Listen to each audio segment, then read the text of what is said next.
जिस वक्त आप ये वीडियो देख रहे हैं ना, तब लगभग 10,000 कमर्शियल फ्लाइट्स आसमान में उड़ रही हैं, जिनमें 12 लाख से भी ज्यादा लोग सवार हैं। यानी ये इतने लोग हैं कि एस्टोनिया मुल्क की टोटल आबादी के बराबर। अब जून और जुलाई में फ्लाइट की तादाद और भी बढ़ जाती है। कई बार एक वक्त में 22,000 से भी ज्यादा प्लेन हवा में उड़ रहे होते हैं। अब इतनी ट्रैफिक होने के बावजूद हवाई सफर को दुनिया का सबसे सेफेस्ट सफर माना जाता है, और ऐसा इसलिए है कि इसको कंट्रोल करने के लिए कई हजार लोग काम करते हैं। इसके बावजूद फ्लाइट की लैंडिंग और टेक ऑफ के दौरान कई बार एक्सीडेंट हो जाते हैं। तो आज हम बात करेंगे एक ऐसी एक्सीडेंट की जो एविएशन इंडस्ट्री का सबसे बड़ा हादसा होने जा रहा था, जिसके बारे में जानकर आपके होश उड़ जाएंगे। लेकिन इससे पहले जरा जानते हैं फ्लाइट ट्रैफिक कंट्रोल सिस्टम के बारे में। एटीसी यानी एयर ट्रैफिक कंट्रोल या फिर रडार कंटिन्यूसली एरोप्लेन को मॉनिटर करते रहते हैं। इसी लिहाज से पायलट को इंस्ट्रक्शन दी जाती है कि इन्हें किस एल्टीट्यूड, स्पीड या किस डायरेक्शन में फ्लाई करना है। लेकिन कभी कभी ऐसा भी हो जाता है कि एरोप्लेन किसी भी रडार या एटीसी की रेंज में नहीं रहता, या फिर पायलट किसी भी वजह से एटीसी के इंस्ट्रक्शन को मिस कर देते हैं। इसके अलावा टीसीएएस यानी ट्रैफिक कोलिजन अवॉइडेंस सिस्टम, ये एक ऐसा सिस्टम है जो हर प्लेन के अंदर इंस्टॉल्ड होता है। ये सिस्टम मुकम्मल तौर पर ऑटोमेटिक होता है और एटीसी से बहुत ज्यादा स्मार्ट होता है। टीसीएएस 16.5 मील के अंदर मौजूद सभी फ्लाइट से कंटिन्यूसली कम्युनिकेट करता रहता है। इन सब एरोप्लेन की स्पीड और डायरेक्शन के लिहाज से एक वर्चुअल 3D मैप तैयार कर लेता है, और इस रेडियस के अंदर हर गुजरने वाले प्लेन का डाटा पायलट को शो करता रहता है। अब अगर दो प्लेन एक दूसरे के करीब आ जाएं और हादसा होने का खतरा हो, तो टीसीएएस दोनों पायलट को एक मैसेज देता है, जिनमें एक पायलट को डीसेंट और दूसरे को क्लाइंब का मैसेज देता है, जिसको पायलट फॉलो करके प्लेन को हादसे से बचा लेते हैं। लेकिन कभी ऐसा भी हो जाता है कि प्लेन एटीसी यानी रडार की रेंज में भी है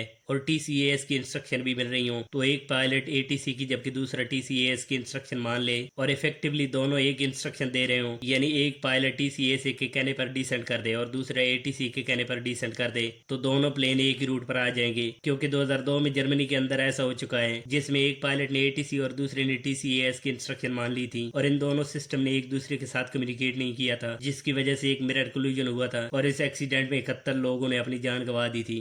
अब हम आते हैं अपनी आज की स्टोरी की तरफ। 31 जनवरी 2001 में जापान एयरलाइन की दो फ्लाइट ने अपनी मंजिल के लिए टेक ऑफ किया था। ये आम दिनों की तरह रूटीन फ्लाइट थी। अब इन दोनों फ्लाइट ने दो मुख्तलिफ एयरपोर्ट से टेक ऑफ किया था, जिनमें flight 958 McDonald Douglas DC 1040 Busan south Korea से उड़कर जापान टोक्यो जा रही थी, जिसके अंदर 237 पैसेंजर और 13 क्रू मेंबर ऑन बोर्ड थे। जबकि दूसरी फ्लाइट भी इसी एयरलाइन की JAL 907 थी, जिसने इसी वक्त टोक्यो से ओकिनावा के लिए टेक ऑफ किया था। ये फ्लाइट बोइंग 747 थी, जिसके अंदर 411 पैसेंजर और 16 क्रू मेंबर सवार थे। अब वैसे तो इन दोनों प्लेन की डेस्टिनेशन और टेक ऑफ की जगह अलग अलग थी, लेकिन दोनों फ्लाइट ने एक जापानी एयरलाइन हुंशु पर एक दूसरे को क्रॉस करना था और इनके दरमियान 2000 फीट का फासला होता। लेकिन दरअसल ऐसा कुछ नहीं हुआ था। अभी 20 मिनट ही गुजरे थे फ्लाइट 907 को टोक्यो से टेक ऑफ की हुई है। फ्लाइट अटेंडेंट्स फ्लाइट के अंदर पैसेंजर को ड्रिंक्स और काफी सर्व कर रही थी कि प्लेन के ट्रैफिक कोलिजन अवॉइडेंस सिस्टम ने कॉकपिट के अंदर अलार्म बजाना शुरू कर दिया। प्लेन अभी अपने क्रूजिंग एल्टीट्यूड 39,000 फीट पर पहुंचा था, जबकि दूसरी फ्लाइट 958 37,000 फीट पर क्रूज कर रही थी। अब हर प्लेन के अंदर ट्रैफिक कोलिजन अवॉइडेंस सिस्टम होता है। ये स्पेस के अंदर किसी भी प्लेन के करीब जब कोई चीज या दूसरा प्लेन आए तो कॉकपिट के अंदर पायलट को वार्न करता है। ये एयर ट्रैफिक कंट्रोल के साथ कनेक्टेड नहीं होता। इस प्लेन के साथ भी ऐसा ही हुआ, क्योंकि फ्लाइट 958 इस प्लेन के करीब से गुजरने वाली थी। अब इन दोनों के दरमियान 2000 फीट की दूरी होनी चाहिए थी।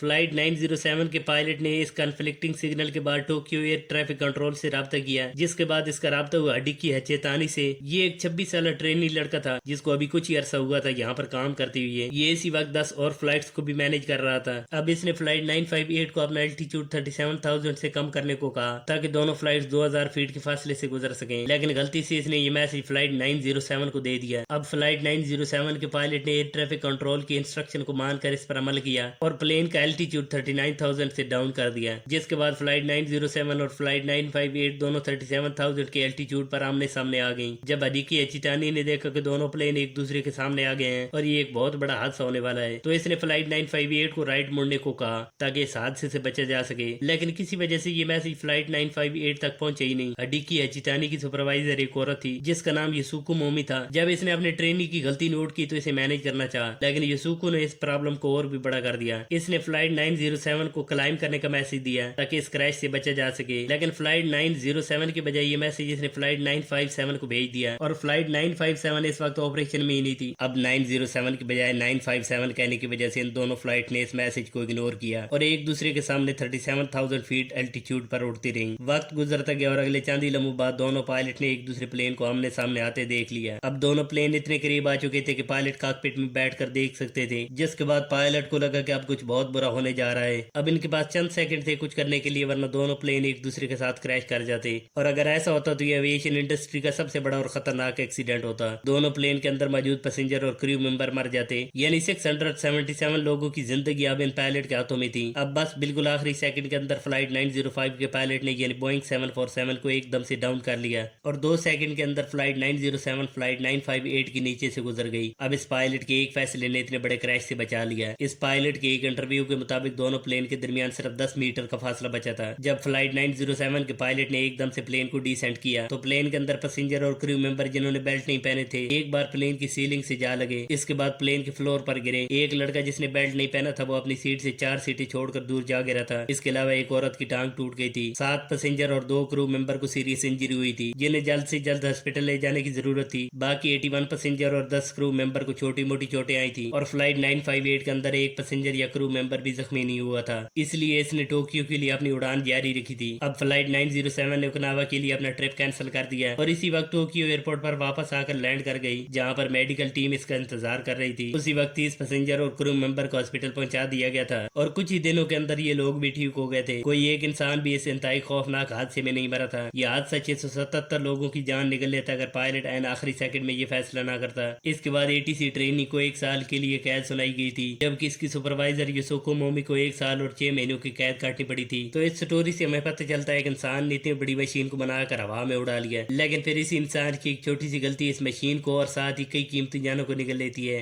तो आज की वीडियो में इतना ही, मिलते हैं अगली इंटरेस्टिंग वीडियो में, तब तक अपना ख्याल रखिए।